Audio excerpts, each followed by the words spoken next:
Happy Memorial Day weekend, everybody. So we are at Cape Hatteras. This is in North Carolina on a little island in Outer Banks. And this is the Camp Hatteras campground that we are at. It is adjacent to the KOA, well, almost adjacent. There's a couple little houses and then the KOA. So it's just like right up the street. We just released a video on the KOA, so the link will be in the corner if you want to see the KOA video. This is the other campground that's right next to it. There's a couple campgrounds. And this is our site. Basically, this campground, and you probably can see this already pretty easily, is a long loop, and then down there is a beach, and then they have all these like little minor loops that kind of go around. So anyway, so this is like what the site kind of looks like. They give you a picnic table. It's normally on a concrete pad, and then these are all concrete. The difference between the KOA and this site place, it seems like these are concrete pads with grass. At the KOA, it's gravel, mostly.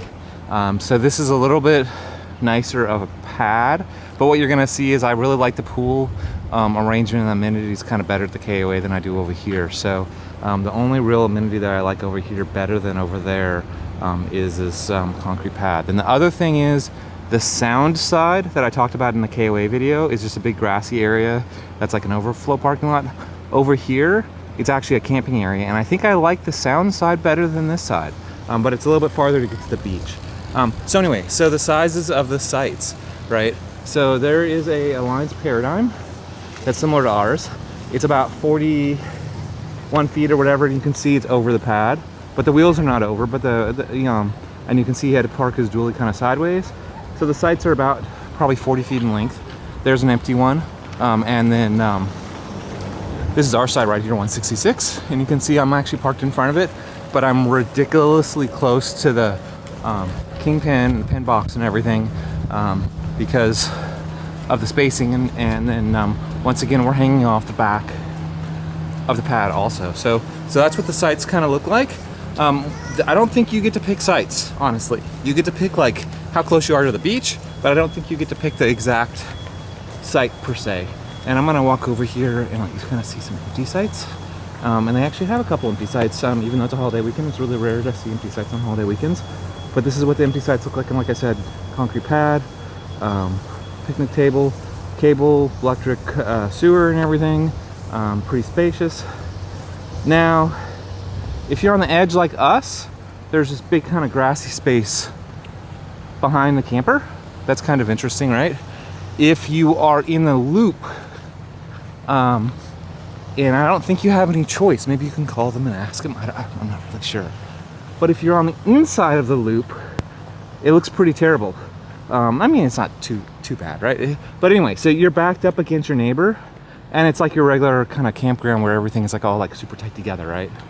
If you're on the outside of one of these inner loops, there's a humongous green space between you and the next row. So basically, if you get one of these inner loops, you really want to have one of these outer sites, not like the inner sites preferably, just so you kind of get this kind of bigger green space or whatever. And then the other big difference that I noticed at the KOA is here they have all their dumpsters just kind of like out in the middle of everywhere. Like there's some dumpsters there, there's some dumpsters over there. So I mean, if you need to use the dumpsters, that's nice. But at the same time, like, who wants to see these big dumpsters kind of like when you're on vacation? At the KOA, what they do is they pick up your trash. You just leave the bag like at the edge of the road or whatever, and then I think up to like 11 a.m. or something, they come pick it up. And then the dumpsters are all hidden away. They still have dumpsters, but they're hidden away. So that's the other difference that I noticed between here and the KOA. I'm not trying to make this negative video on this place. This place is awesome. It's great, fantastic. But since we got to stay at the two sites side by side, I thought I would do a little comparison.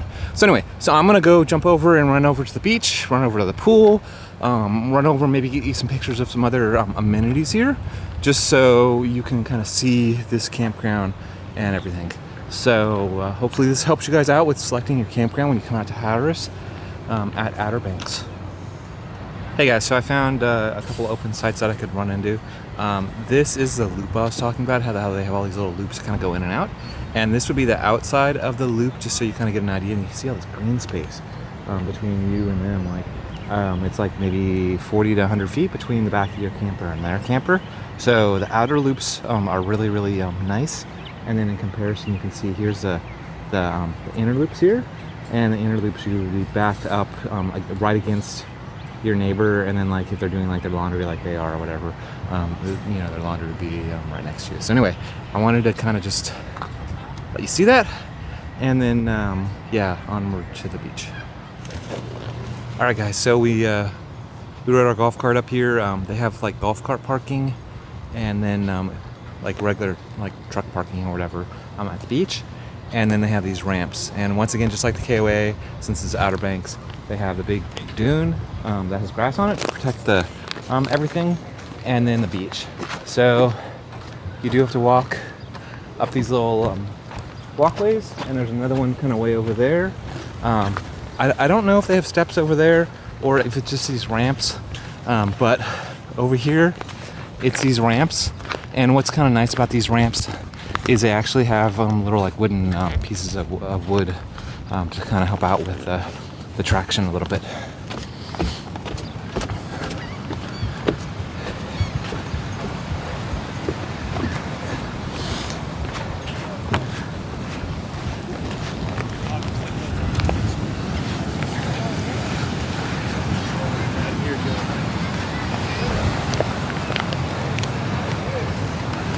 Yeah, so if you watch the other video, you're gonna be like, oh my god, the beach is super busy over here compared to over there.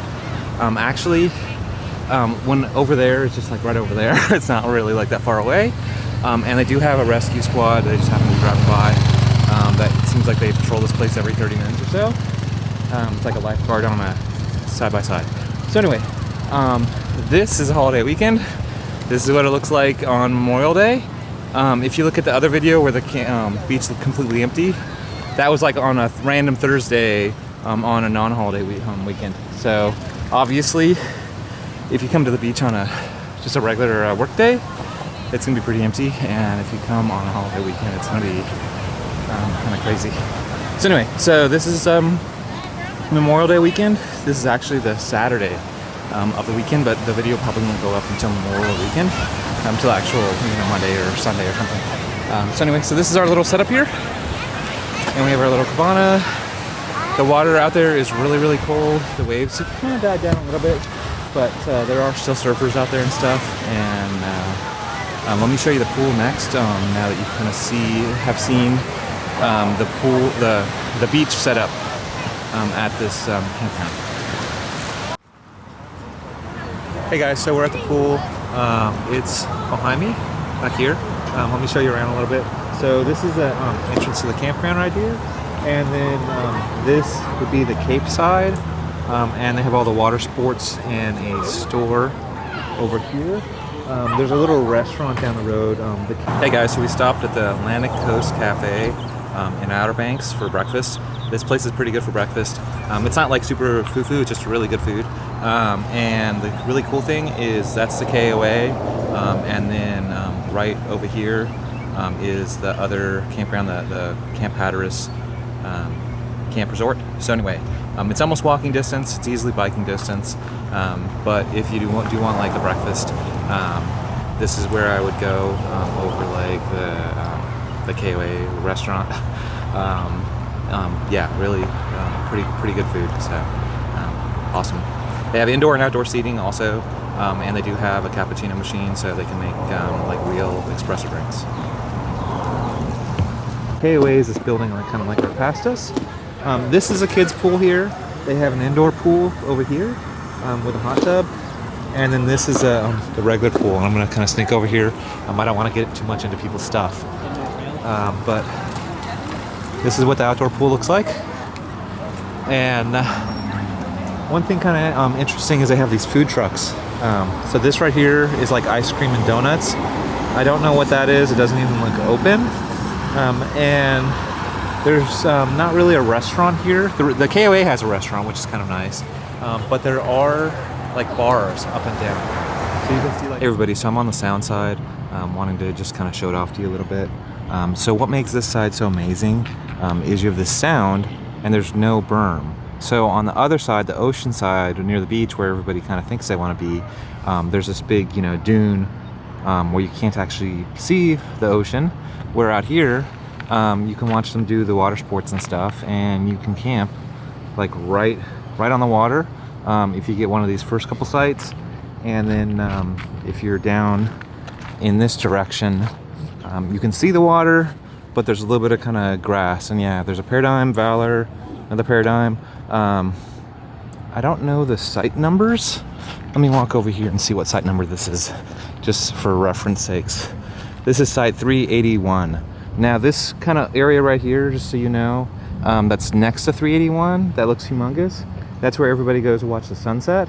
So the cool thing with being here is you're gonna have the sunset like every single night. It's gonna be awesome. The not so cool thing is like there's gonna be a million people over here also wanting to enjoy the sunset with you.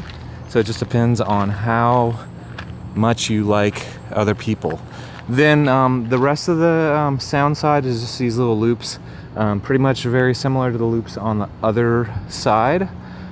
So if you're on this side, you definitely want to try to go for one of these water sites, but I think they're a little bit more pricey.